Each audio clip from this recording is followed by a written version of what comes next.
Welcome to Crying Inside, where every family story is heard and valued. Here, we share stories that truly touch the heart, hidden pains, wounds from betrayal, and the quiet strength that helps people rise again.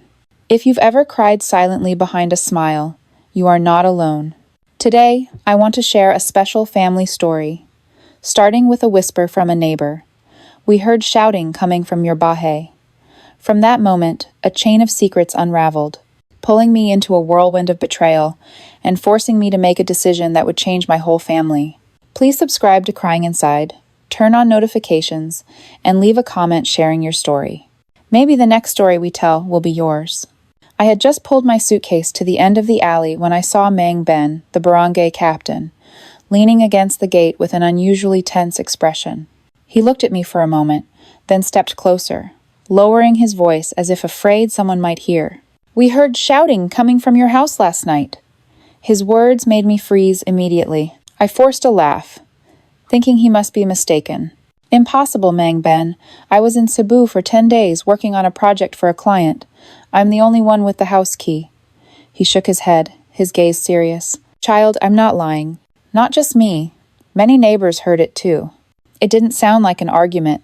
It was like someone was in pain." A chill ran down my spine. I'm used to long business trips, but this feeling was completely different. Without another word, I hurried home.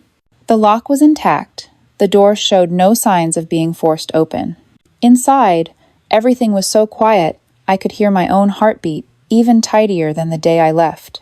But Mang Ben's words echoed in my mind, as if still lingering somewhere within these four walls. Shouting, right inside this house. If I wasn't here, then who was?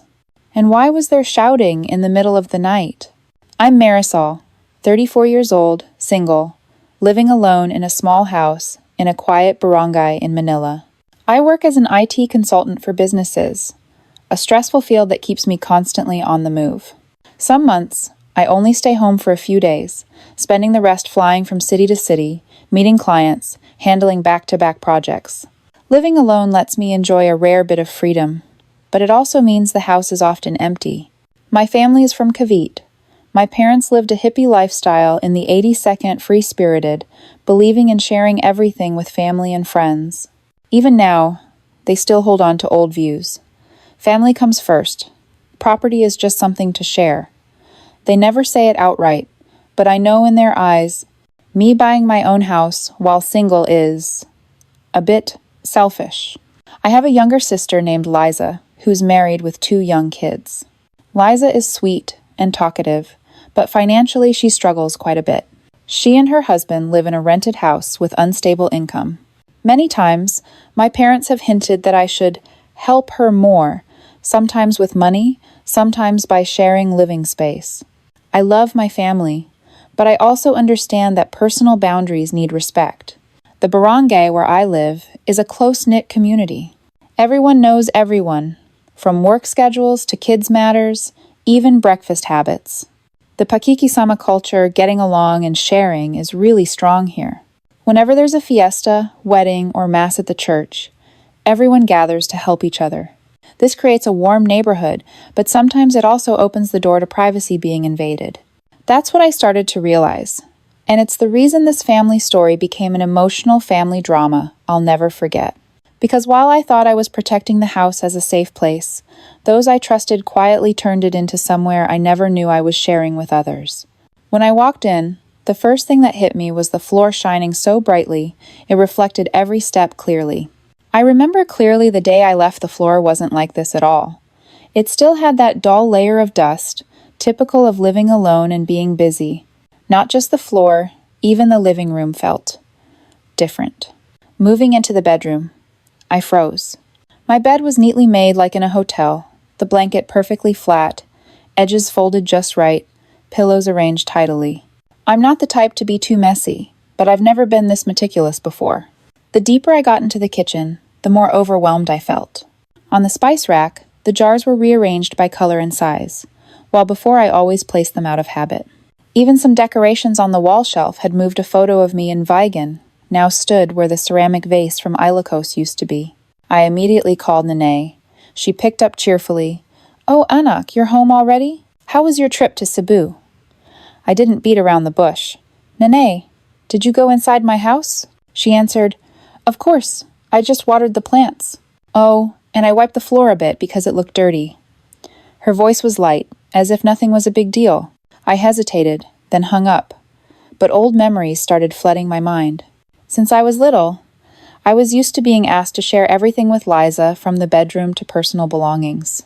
When I was 8, Mom and Dad decided Liza should share my room because she wanted to turn it into an art studio. After 3 weeks, my sister got bored and left the room messy, but I had already lost ownership. Clothes, toys, even the bike I saved up to buy myself were borrowed for a long time. Mom and Dad always said, "Sisters should share. Family comes first." It sounded warm, but over time I realized that sharing only went one way from me to my sister. I didn't want to believe the same thing was happening in my current home, but every little change in the room was whispering to me that someone had been there longer than they admitted. A creepy feeling started to rise. This is my personal space, where I thought only I had the right to arrange and use. Yet now, everything bore the mark of another hand. I didn't have solid proof yet, but inside, a deep unease stirred, that kind of unease I knew I couldn't ignore. I'm not a suspicious person, but the strange changes after the Cebu trip made me restless. That night, I sat at my desk, opened my laptop, and started looking for a hidden camera set. I chose a small, matte black one that could connect to the cloud and stream live footage to my phone. I set up 5 cameras, enough to cover all the important areas: the living room, kitchen, hallway, front door, and even the bedroom. While installing them, I carefully looked for spots that were both discreet and had a wide view. One was placed on the bookshelf in the living room, disguised as a decoration. The second was deep in the corner of the kitchen cabinet, facing the cooking area. Another was mounted on top of the shoe cabinet in the hallway. The one at the front door was hidden inside a potted plant. And finally, one was tucked inside a flower vase on the bedroom vanity. I told myself, if nothing happens, I'll take them down. But if something does, at least I'll know the truth. A few days later, my new work schedule was set. I was flying to Davao for 3 days to attend a project rollout meeting with a major client. Before leaving, I messaged Nene, clear and unmistakable. "Mom, if you come to the house, please just water the plants. No need to clean anything." She replied immediately, "Haha, you know me. I'll try not to touch anything." "Safe travels!" I reread the message, feeling that "try not to touch anything" sounded a bit sarcastic. On the first day in Davao, after the meeting ended, I opened the camera app. Around 10 in the morning, Nene appeared, holding a watering can. She went straight to the living room and set her purse down on a chair. After a few minutes watering the plants, she moved to the bookshelf, adjusted my photo frame, and lightly wiped the tabletop with a cloth she brought. Everything was familiar, nothing out of the ordinary. I turned off the app, trying to convince myself that I was just imagining things. But on the second day, everything changed. Around 8 p.m., while I was at the hotel preparing documents for the next day's meeting, my phone alerted me to movement at the front door. I opened the app and saw a strange man standing on the porch, using a key to unlock the door. He walked into the house casually, with no hesitation or caution. The light from the living room illuminated his face clearly. I had never seen this man before. My heart pounded hard, and my eyes were glued to the screen. The man set down a large bag on a chair, glanced around the room as if checking if everything was ready. I didn't know who he was, but one thing was certain: he wasn't supposed to be there. And that was just the beginning of the string of truths I was about to witness. I sat frozen in front of my phone screen, the camera footage showing every movement clearly in the living room. After the strange man, just a few minutes later, a woman in a red dress walked in, carrying a large bag and a bottle of wine. She didn't knock, didn't even look around, just went straight into the kitchen as if she was completely familiar with the place. Then another couple came in, bringing folding chairs, some food boxes, and a Bluetooth speaker. The door kept opening and closing, welcoming more unfamiliar faces. A tall man put down a sports bag on the floor and took out a few items I couldn't clearly identify. A short-haired woman wearing a denim jacket entered, laughed loudly, and patted the first man on the shoulder like greeting an old friend. None of them checked or asked anything. They just moved around the house like they had been here many times before. Chairs were set up in the middle of the living room. The wine bottle was uncorked and glasses clinked. A soft melody started playing from the speaker, laughter and chatter mixed in, gradually becoming livelier. Then, from the noisy talking, the sound began to change. The music slowed down, becoming deeper, mixed with intimate noises. I heard the laughter fade, replaced by vague sounds, clearly not the usual buzz of a regular party. Heavy breathing, soft calls, and then screams, choking, broken up. I felt every muscle in my body tense up. Suddenly, a long-haired woman in a beige shirt walked across the living room, her eyes quickly glancing toward the bookshelf where I had hidden the camera. In that moment, my heart dropped. She didn't look directly at the lens, but that brief glance sent chills down my spine, as if she knew she was being watched. My phone vibrated. The screen showed a call from the barangay headquarters. I answered, hearing the familiar voice of a security officer. "Ma'am Marisol, there's a report of an illegal gathering at your address. We want to confirm if you gave permission or not." I swallowed hard. "Number. I'm in Davao. No one at my house is allowed to hold any gathering." "Understood, ma'am. We'll be there right away to handle it." I put the phone down, but my hands were still shaking. My eyes never left the screen, where strangers were taking over every corner of my house. I knew tonight wouldn't just be a simple gathering, and the truth behind it would be worse than what I was seeing. My phone buzzed again, this time showing Nene's name. I hesitated for a few seconds before answering. Her voice was urgent with no greeting. "Child, you just need to tell the police you agree to let them do it. Just say you know and are okay with it." I was stunned, trying to stay calm. "Mom, what are you talking about? You're in Davao. You just told the barangay you didn't allow anyone to do anything in your house." She sighed, then her tone softened. "Don't be angry. This is just a community activity, child. We're organizing it to help Liza. Your sister is really struggling with her mortgage debt. Mom thinks this is the fastest way to raise funds." I felt my face flush with anger. A community activity? In my house? Without even asking me? Mom thinks that's helping? Silence on the other end for a few seconds. I faintly heard Dad nearby, but Nene didn't answer directly. She just whispered, "Because your house is empty." I asked sharply, enunciating each word, "Why my house?" This time, the silence lasted longer. I heard a sigh, then an evasive reply, "This is complicated." I leaned back in my chair, eyes still glued to the camera screen. Some people in the house started packing up, but laughter and music still echoed. In my heart, it was clear. This was no longer about borrowing the house or helping family. This was a blatant crossing of boundaries, a betrayal. And if this is how they think they're helping, I'd better brace myself for a much worse truth. The next morning, just as I returned to the hotel after a meeting in Davao, my phone buzzed with a messenger message. The sender was Tita Riza, a longtime family friend I hadn't contacted in over 10 years. "Marisol, I'm sorry for being at your house last night. I truly thought you had given permission." I frowned, my heart pounding faster. Before I could reply, a second message came with a link. "In case you didn't know, this is the website they use to organize those gatherings. Your mom is one of the organizers." I sat down on the edge of the bed, my hand shaking as I clicked the link. The screen showed a website designed too professionally. A sleek interface, muted colors, and soft fonts. Right on the homepage was the slogan, "Freedom through Trust." Below it was an event calendar with vague titles: Private Gathering, South Manila, Sunset Circle, Quezon Area, Weekend Retreat, Cavite. Each event had an illustration, and as I scrolled down, my heart nearly dropped. One of the photos was taken right in my living room, the gray sofa, the flower painting I bought in Baguio, and the familiar bookshelf corner. No mistaking it. I kept checking the other sections. The more I looked, the more chilled I felt. Each location was described vaguely. Only the general area, no specific address, but the photos were way too clear. Then something made my blood run cold.